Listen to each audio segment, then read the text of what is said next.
নমস্কাৰ আপোনালোক সকলকে মোৰ ইউটিউব চেনেল আসাম এক্সাম কৰ্ণাৰলৈ স্বাগতম জনাইছোঁ। গুৱাহাটী ইউনিভাৰ্চিটি বিএড এডমিশ্যনৰ যি নটিচ আছিল সেই ইতিমধ্যে আউট হৈছে। গুৱাহাটী ইউনিভাৰ্চিটি বিএড এণ্ট্ৰেন্স এক্সামৰ ডেট ফিক্স কৰি দিয়া হৈছে, যি অনলাইন আবেদন আছে সেয়াও ডেট কৰা হৈছে। গতিকে আপোনালোকে এখন শ্বৰ্ট নটিচ পাব্লিছ কৰা হৈছে, নটিচখন চাব পাৰে। ইয়াত কৈছে বিএড এণ্ট্ৰেন্স টেষ্টটো আপোনালোকৰ 20 জুলাই তাৰিখে অনুষ্ঠিত হ'ব। যি অনলাইন আবেদন আছে সেই অনলাইন আবেদন 25 জুনৰ পৰা 5 জুলাইলৈকে চলিব, অৰ্থাৎ 10 দিন সময় দিছে। 10 দিনত আপোনালোকে অনলাইন আবেদন কৰিব লাগিব 25 জুনৰ পৰা 5 জুলাইলৈকে। আপোনালোকৰ ডেটটো এক্সটেণ্ড কৰা নহ'বগৈ, যিহেতু আপোনালোকৰ 20 তাৰিখে এক্সামটো হ'ব। গতিকে 25 তাৰিখৰ পৰা 5 জুলাইৰ ভিতৰত আপোনালোকে অনলাইন আবেদন কৰিব লাগিব।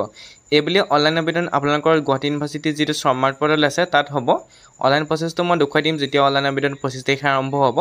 আগতে আপোনালোকৰ অনলাইন জিঅ'ত হৈছিলে, কিন্তু এইবুলি আপোনালোকৰ guwahatiadmission.smart.edu.in হ'ব। গতিকে স্মাৰ্ট পৰ্টেলত আপোনালোকে এইবুলি অনলাইন আবেদন কৰিব লাগিব। লগতে PGও নটিচো আউট হৈছে, আপোনালোকে চাব পাৰে।